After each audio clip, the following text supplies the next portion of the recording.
Selamünaleyküm arkadaşlar. Bugün 11 Şubat 2024. Daha önce dalında köklendirme, havai köklendirme yapmıştık. Bunun şimdi toprağını alacağız. Köklenme durumuna bakacağız. Bu videonun devamına da, yani aynı videonun ilerisine doğru nasıl yaptığımızı, hangi zamanda eklediğimizi ekleyeceğiz, göstereceğim. Bu siyah poşeti gölge yapsın, kuruma yapmasın diye koymuştuk. Buradan iple bağladım. Şişe ağırlıkla aşağı inmesin diye.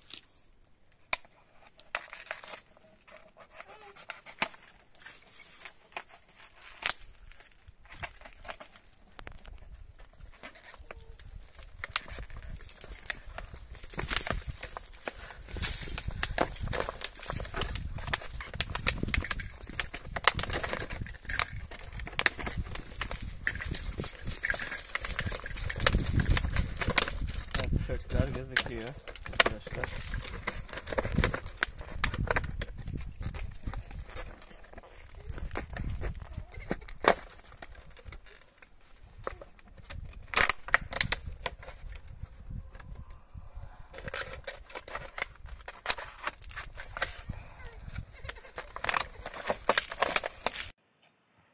Gördüğünüz gibi arkadaşlar, benim bilezik şeklinde çıkarttığım, yüzük şeklinde çıkarttığım yerden köklenme olmamış. Çünkü aşağılarda normalde dalın aşağılarına doğru ince ince sürgünler vardı. Ben güzel çekim olsun diye budama yapmıştım bunlardan.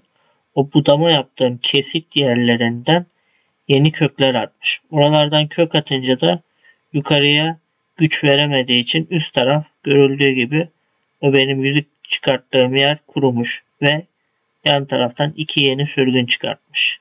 Şimdi bu köklenmeyi nasıl yaptık? Hep birlikte izleyelim.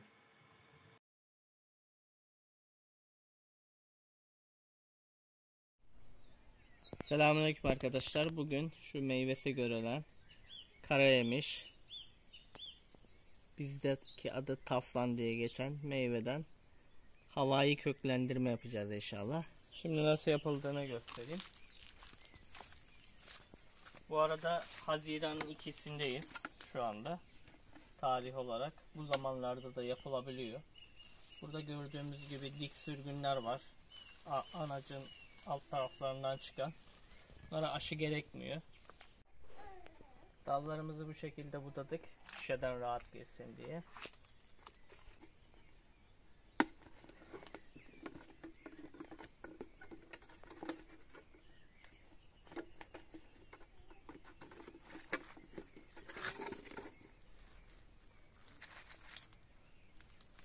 Bir yaklaşık 2 santim kadar bir yerden şurayı da çıkartacağım. Yüzük şeklinde anacı kesiyoruz.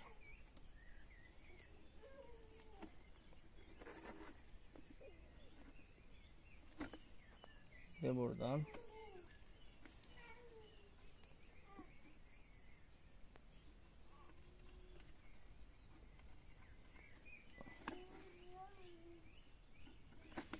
ondan sonra dik bir çizik, aynı göz aşısı yapar gibi. Sonra bu kabuğu buradan alıyoruz. Bilerek şunu bıraktım şöyle. Gözlü bıraktım.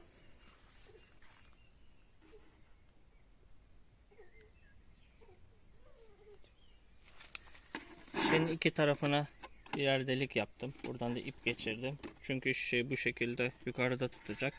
Ve ana ağaca da destek yapacak. Yukarıdan o hizaya gelecek şeklinde hiza alıyorum. Biraz daha lazım. Bu yükseklik yeterli. Görüldüğü gibi kestiğim yer şurada. Oraya kadar toprak dolduracağım.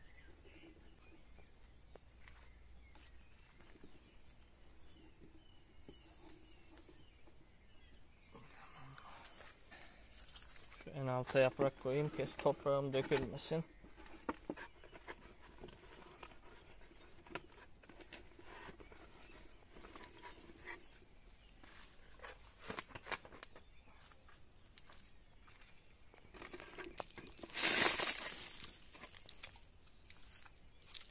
Bunu Kasım ayında fidan dikim söküm tarihi zamanında dibinden keseceğiz köklendiği zaman. Onu yeni bir fidan olarak başka bir yere nakledeceğiz. Toprağımız yarı gübreli, hayvan gübreli toprak. Biraz içeride talaş da var.